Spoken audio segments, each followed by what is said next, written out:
What's going on, guys? We have another round of cold settling into Florida tonight, and then we have the potential for severe weather coming our way this weekend. There's a lot of uncertainty on that severe weather side, but it is there. There's going to be a big system. We're going to break that down for you as we lead up to the weekend. So again, first and foremost, cold air returns tonight. There's going to be frost potential as we wake up on Thursday morning, so 2 days from now, and then again, that severe weather threat coming in this weekend.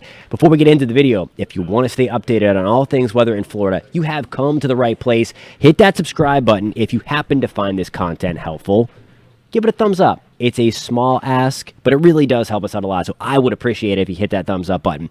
All right, so here we go. We're going to start with the cold, and then we're going to get into the weekend. We're going to work in chronological order here. So that's what we could be waking up to on Wednesday morning. This is not going to be the coldest air we've seen so far this season. It is going to be jacket-worthy weather, though, and it is going to be maybe a shock to the system after a lot of us got back close to record territory just a couple days ago. But there you go, 40s in North Florida, lower 50s and upper 40s in Central Florida, and then we're hanging on to the 50s and 60s Key West. What's up, guys? 71 for us, so still a very warm start to your morning on Wednesday. Now, once we get into Thursday, we're going to relax the winds a little bit. It will be very gusty on Wednesday as well. High pressure builds in from the northwest, kind of right here, and then that's going to allow the clouds to get out of here, whatever cloud cover we have, and it's not going to be much. It's going to relax the winds, and then it's going to help our temperatures radiate back into the atmosphere. It's then a very efficient way to cool our atmosphere, and that is why Thursday is going to be the coldest day of the bunch here. Look at that, mid-30s in Tallahassee, 41 degrees in Oklahoma, 56 in Fort Pierce, and then we're back to the 60s in Key West, mid-50s for us in Marco Island. Frost potential on Wednesday. It's going to be teetering right along the Alabama, Florida line here, right up here on Wednesday morning. It does expand further on Thursday. It's still northwest of the I-4 corridor, so kind of right in here. That's where we're going to get back into the frost potential as we dip into the mid-30s. Again, the coldest air gravitates towards the surface, so even though your thermometer might read 35 or 36, you do need 32-degree temperatures to get frost. It's that frozen dew, so to speak. Nonetheless, once we get into Thursday at the surface, temperatures taken 2 meters off the ground, about 6 feet. That's where the coldest air collects. It's more dense.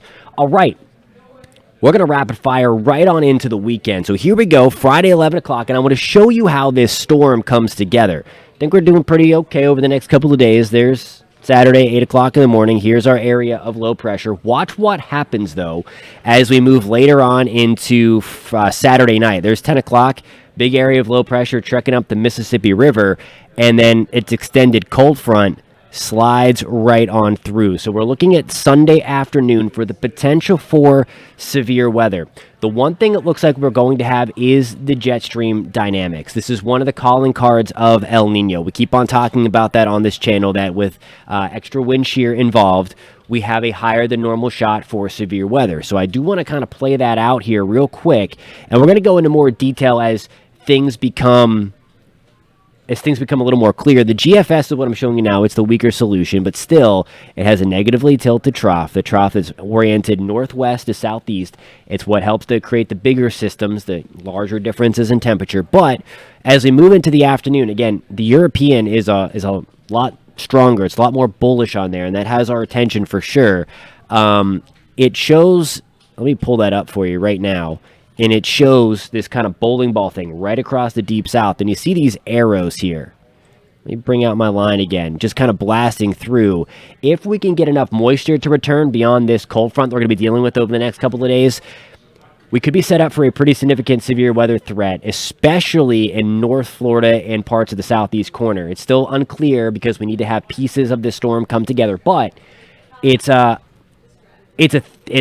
of a thing, I should say, that we're going to be watching this closely, because this is a very significant signal. And even yesterday in the European rendition, it was an even more significant signal. So we're going to wait. We're going to see flip-flops of the pattern here, but we're going to be watching that closely. Thank you guys so much for tuning in. Again, if you found this content helpful, if you love keeping up with the weather, if you love being informed about it or learning about it or just talking about it, hit that subscribe button for me, especially because we're talking about the Florida stuff here. If you found this content helpful, hit that thumbs up button for me. It really does help us out a lot, and we will catch you next time.